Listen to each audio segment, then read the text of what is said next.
"You should not be out here alone," Tom said, his voice low but firm as the rain splattered heavily on his shoulders. "This is not a good place for anyone to stand around at 2 o'clock in the morning." The girl turned sharply, startled. Her hair was drenched, strands plastered against her face. Her eyes, wide with fear, darted around before settling on him. "I do not need your pity," she snapped, hugging herself tighter. Tom stepped closer, though not too close. He was still wearing his city sanitation uniform, the reflective stripes glowing faintly under the streetlight. "I am not offering pity," he said. "I am offering a place that has heat, running water, and no knives in the hands of strangers." The girl hesitated. Her lips quivered, not just from the cold. He saw the tremble in her fingers, the way she glanced toward the dark end of the block like she was expecting someone or afraid someone might come back. "What happened?" he asked, his tone gentler now. She looked down.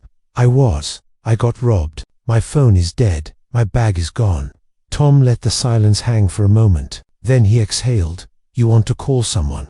She shook her head. "I do not want to talk to anyone. I just need a safe place until morning." Tom hesitated. His instinct said to walk away. He had a 6-year-old daughter at home and no room for risks. But something about the way she was standing, shivering with pride and fear tangled into one, made him stop thinking and start acting. "All right," he said, adjusting the strap on his work bag. "I live 2 blocks from here. It is not much, but it is warm. You can stay on the couch for the night." She looked like she might argue again, but then her knees buckled slightly. "Okay," she said, barely audible. They walked in silence, Tom keeping a small distance, respectful but watchful.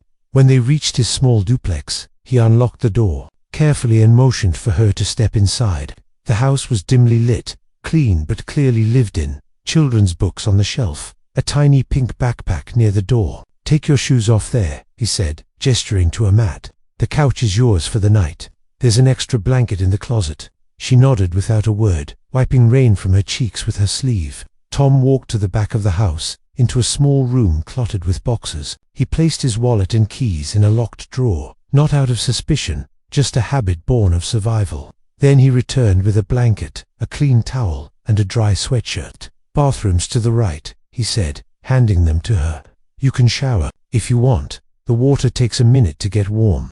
She took the bundle with both hands, her eyes flickering briefly toward his face, confused by his neutrality. "Why are you doing this?" she asked finally. Tom rubbed the back of his neck. "Because you looked like you needed help, and I would hope someone would do the same for my daughter if she ever ends up in trouble." The girl seemed to flinch at the word daughter, but said nothing. While she was in the bathroom, Tom scribbled a quick note and placed it beside a steaming mug of water heated in the microwave. Then, as quietly as he could, he disappeared down the hallway into the bedroom he shared with his little girl. Sophie emerged from the bathroom 20 minutes later, wrapped in the oversized sweatshirt. The house was silent. On the coffee table next to the sofa sat a folded blanket, the mug of warm water, and the note. "If you need to call anyone, the landline is on the wall. Don't hesitate to open the closet for more blankets. Please keep the door closed. My daughter is a light sleeper." She stared at the note for a long moment, her fingers resting lightly on the edge of the cup. The warmth seeped through the ceramic into her skin, and for the first time all night, she felt something she had not in days: safe. She curled onto the couch, pulled the blanket over her, and listened to the rain soften outside. The man who had taken her in had not asked for her name or offered his. He had not made her feel small or indebted or judged. She did not know who he was, but for now, that did not matter. She would sleep, and tomorrow she would figure out what to do next. Sophie woke to the sound of laughter, light, high-pitched, and unmistakably that of a child. For a moment, she was disoriented, the soft blanket around her, the smell of something warm drifting from the kitchen, the murmur of cartoons playing low in the background. It was a far cry from the chaos of the night before. She sat up slowly and blinked against the soft morning light. Across the small living room, a little girl sat cross-legged on the carpet, building a tower out of plastic blocks. Her curls bounced as she giggled to herself, seemingly unaware of Sophie's awakening. "Good morning," Sophie said gently, her voice raspy. The child looked up, her face lighting up with curiosity. "Hi, you are the princess that slept on our couch," she said cheerfully. Sophie blinked. "Excuse me, my name is Mia," the girl said proudly. Daddy said a nice lady stayed over because she was cold and rained on.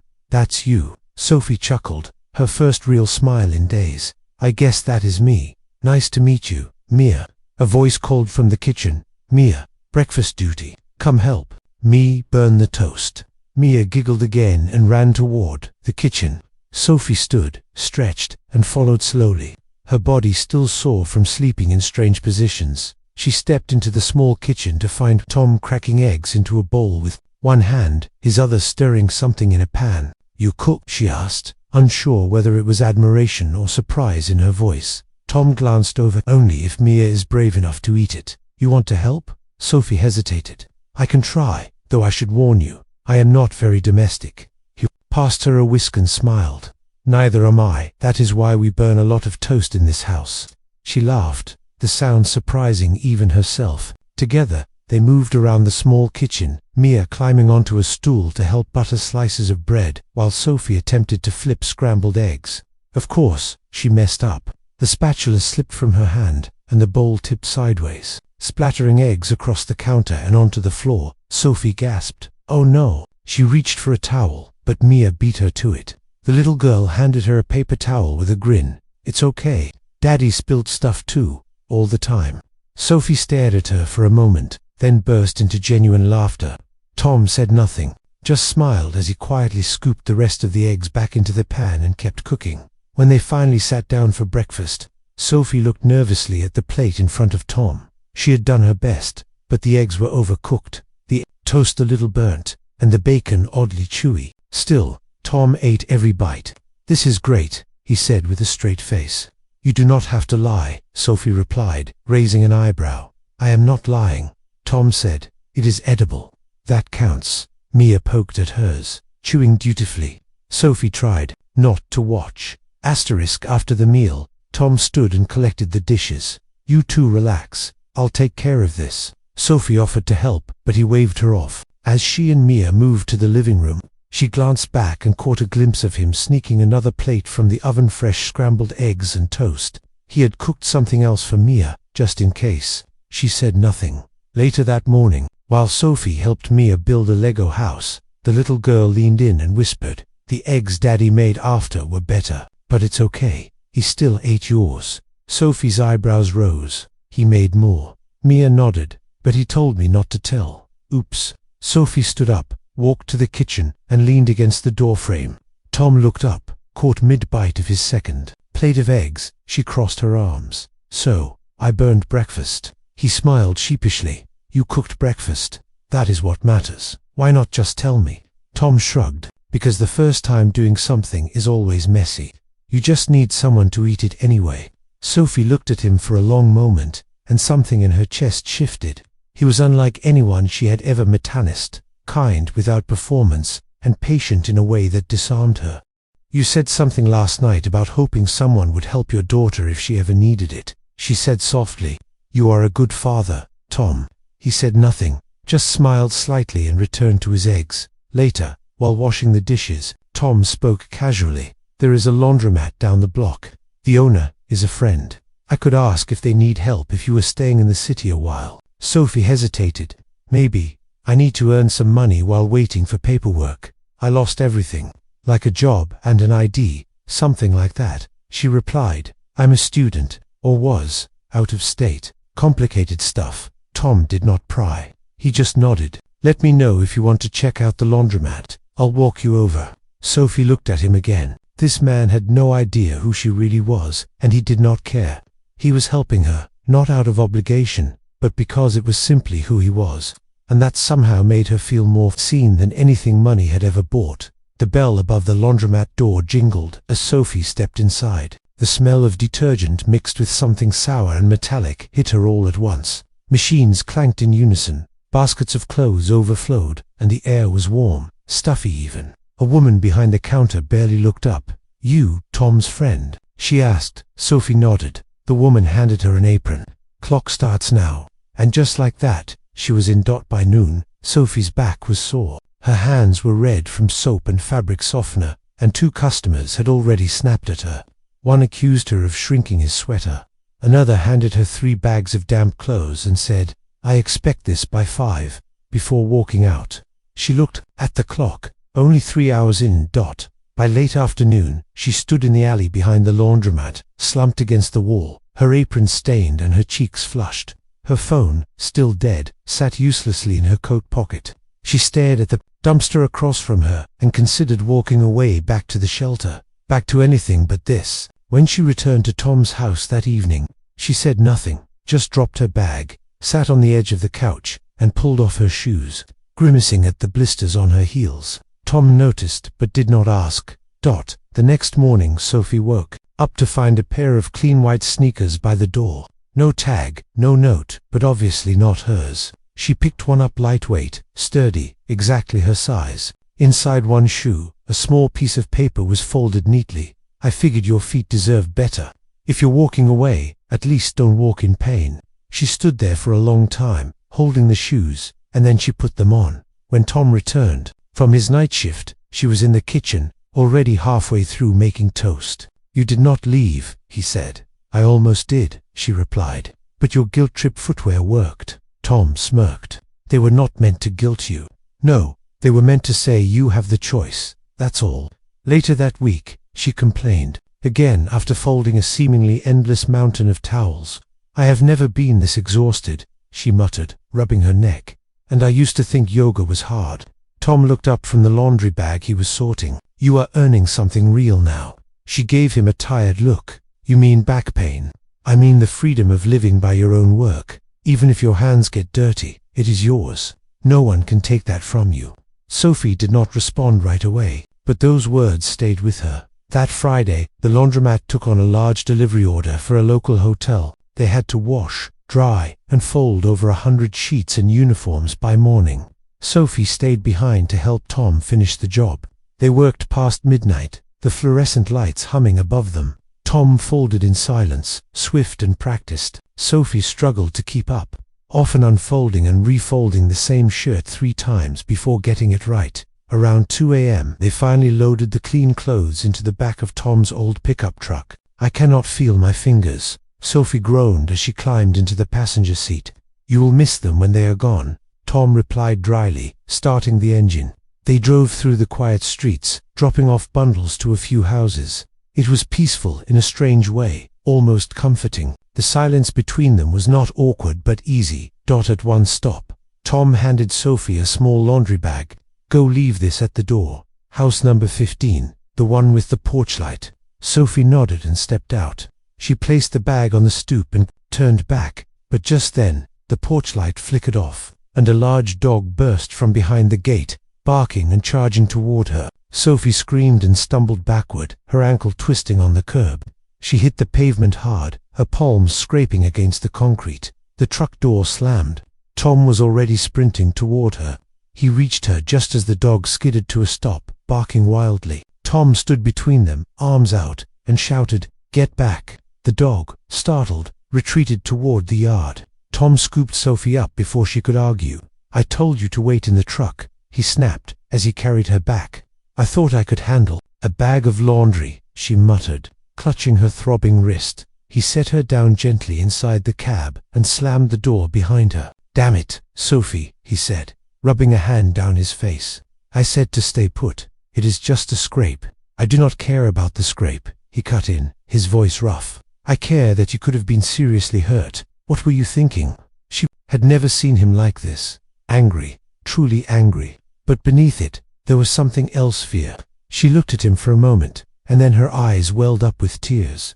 Not from the pain in her ankle, but from the sudden, overwhelming wave of emotion. "No one's ever yelled at me because they were scared for me," she whispered. Tom sat back, the tension in his shoulders easing. "Well," he said quietly, "you are in the wrong house now." Sophie wiped at her cheeks and laughed, a wet, broken sound, and for the first time, it did not feel like a house anymore. It felt like something else, something like home. Sophie was folding towels behind the counter when the necklace slipped out. It was a delicate gold chain, thin and elegant, with a single sapphire pendant that caught the light like a drop of blue flame. She had hidden it inside a pocket of her duffel bag, wrapped in an old sock, hoping never to see it again.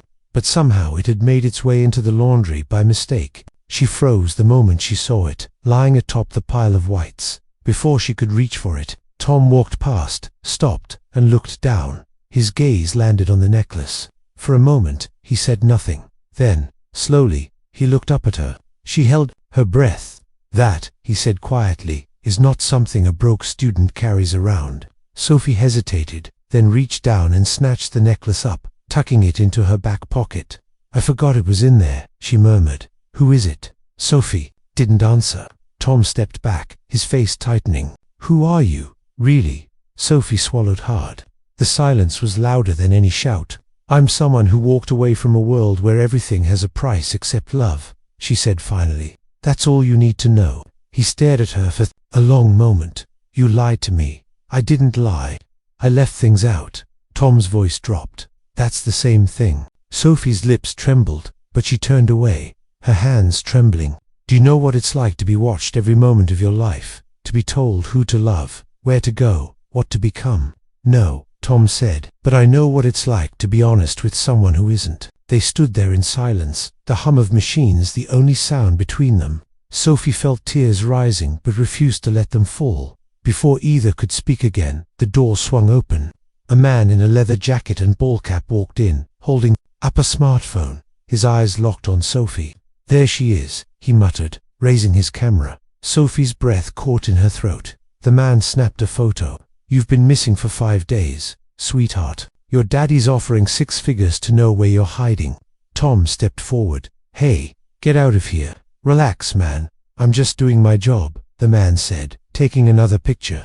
Sophie backed away, panic blooming in her chest. Tom moved quickly. He grabbed Sophie by the arm and pulled her toward the back exit. "Go, now."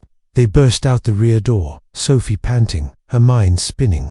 Tom didn't stop running until they reached his truck. "What about Mia?" Sophie gasped. "She's at school. I'll get her." Within the hour, Mia was in Tom's arms, confused and sleepy. Tom handed her a juice box and strapped her into the back seat of the truck. Sophie watched in stunned silence as he drove them, not home, but to the house next door. His neighbor, Mrs. Lopez. "She'll keep her safe," Tom said. "You trust her." "With my life," Tom said, his tone firm. Mrs. Lopez opened the door before he could knock, nodding silently. "Come in, mi amor. Ella keep the little one." Tom leaned down and kissed Mia's forehead. "You'll stay with Grandma Lopez for a little while, okay? Just like a sleepover." Mia nodded. "Okay, Daddy." Tom straightened, exhaled deeply, and turned to Sophie. "Let's go."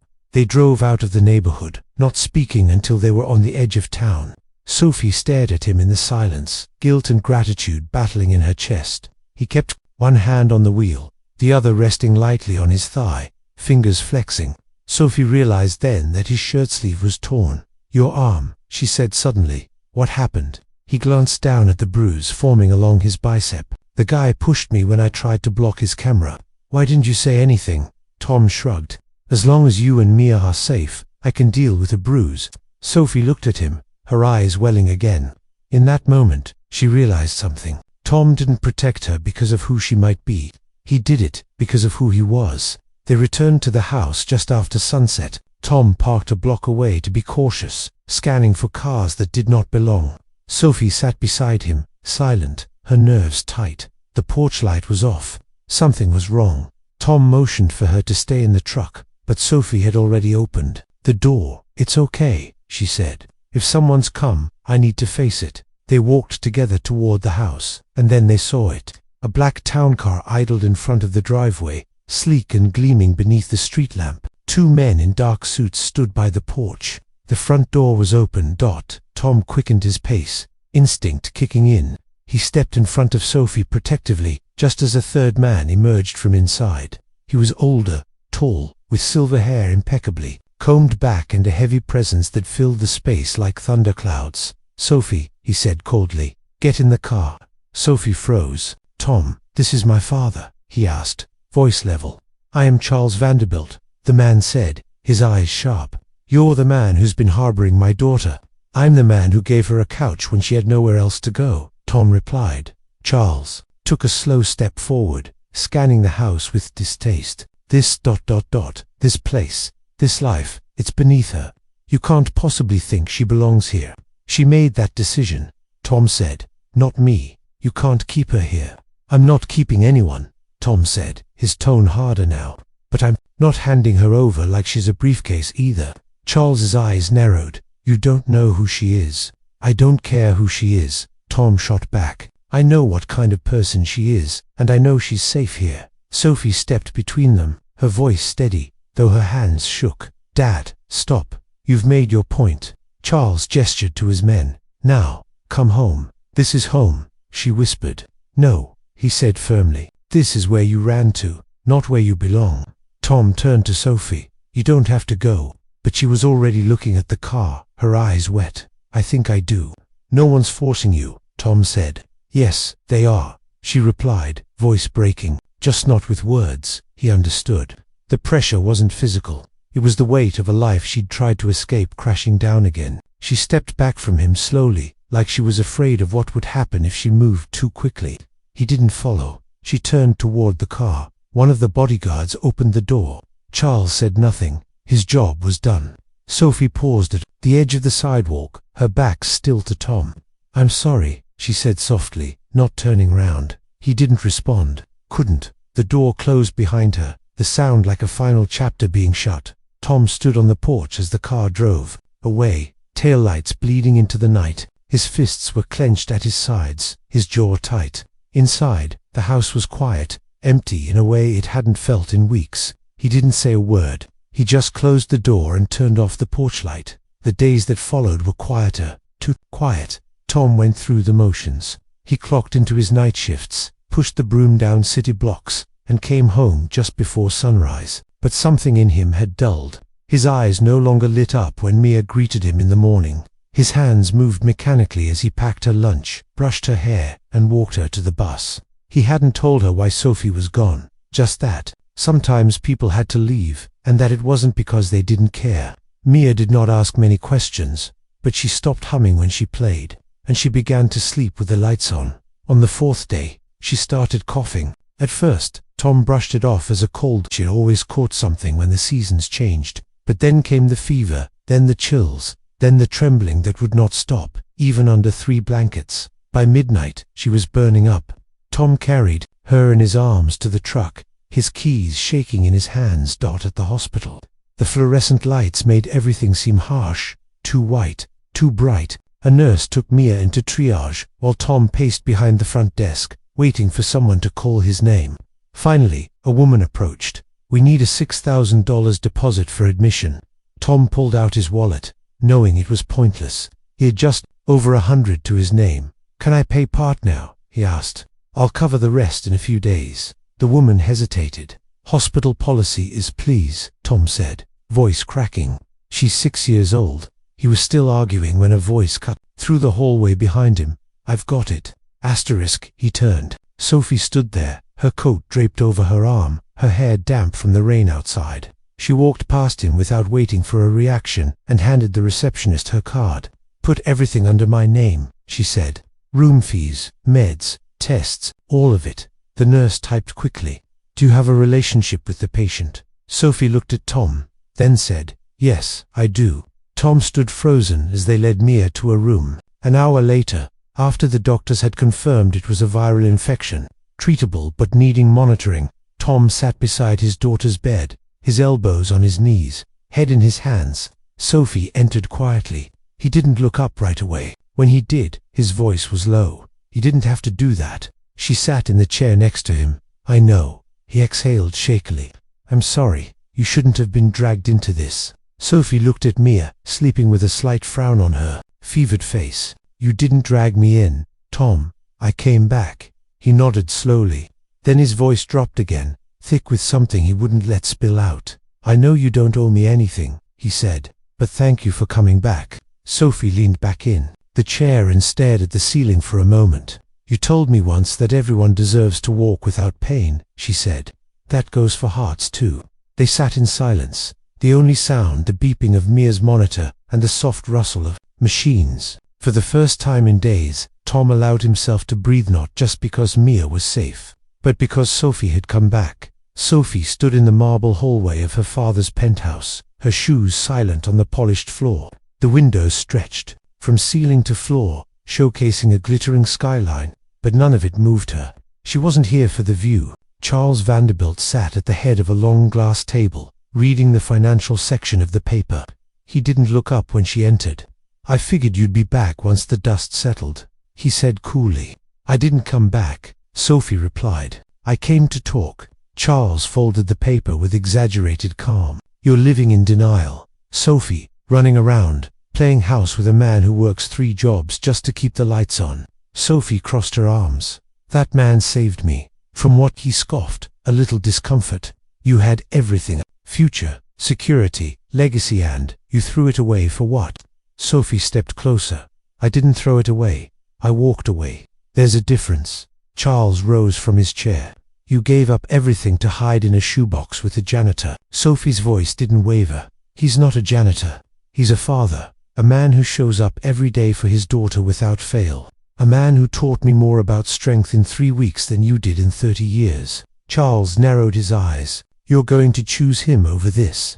Over me?" She looked him in the eye. "I'm choosing my life, my voice, and yes, the man who lives by his hands and his heart." His lips tightened. "You love him?" "I do." He exhaled sharply, as though the word itself had wounded him. "He can't give you anything." Sophie smiled softly. "He gives me everything that matters." Charles paced toward the window. "This isn't some fairy tale, Sophie. Real life is hard. You'll get tired of it, the struggle, the sacrifice. Love doesn't keep the heat on." Sophie followed him with her eyes. "Steady, it doesn't, but it keeps people warm." He turned sharply, finally meeting her gaze with something vulnerable in his eyes. "You think he can protect you, provide for you?" "He already has," she said. "Not with money, with dignity, with truth." There was silence for a long time. Then Charles walked to the bar and poured himself a drink. "I never meant to be the villain," he muttered. "I know," Sophie said. "You just forgot how to be a person." He stared down into his glass, the tension in his shoulders faltering. "He has something I don't." Sophie tilted her head. "You mean a daughter who loves him for who he is?" He looked up sharply. She didn't flinch. "I'm going back," she said simply. "To him, to the life I chose. And this time, I'm not running. I'm walking toward it." Charles didn't stop her. He didn't apologize either. But as she reached the door, his voice stopped her. "Tell him," he hesitated. "Tell him he's lucky." She turned back. "No," she said gently. "I'm the lucky one." And then she walked out, into the rain, into the noise, into her real life. She didn't look back. The knock came just after sunrise. Tom was in the kitchen, making pancakes shaped like dinosaurs, Mia's favorite. He wiped his hands on a towel, expecting the mailman, or maybe Mrs. Lopez, dropping off some homemade tamales. He opened the door and froze. Sophie stood there, her hair pulled into a messy bun, her jacket damp with morning dew. In her hands, she held a small brown paper bag. "For Mia," she said softly. "Blueberry muffins, the real kind. No preservatives." Tom didn't say anything. "I'm not here to stay the night," she added quickly, her voice steady. "I'm here to stay, if you'll have me." He searched her face for doubt but found none. "We're not rich," he said, his voice rough. Sophie stepped closer. "I've had everything, Tom, money, travel, luxury, but I never had a kitchen where someone made dinosaur pancakes. I never had a home that felt like it loved me back." Tom stared at her, the weight of every sleepless night, every word unsaid, every feeling buried, threatening to burst free. "This house is small. It's enough," she said. "It's full of heart." His eyes softened. "We don't have much." "I had everything," she repeated, her voice gentler now. "I just didn't have a family." A small voice interrupted them. "Sophie." They both turned to see Mia standing in the doorway, rubbing her eyes. Sophie knelt down. "Hey, sunshine, I brought muffins." Mia ran to her, arms wrapping tight around her neck.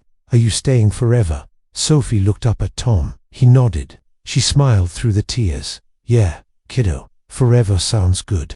2 months later, on a crisp Saturday morning, the park was alive, with families, dogs, laughter, and the smell of fresh food. Tom's old truck had been converted into a weekend food stand, Sophie's idea. Tom's Jams, the sign read, breakfast burritos, muffins, and coffee.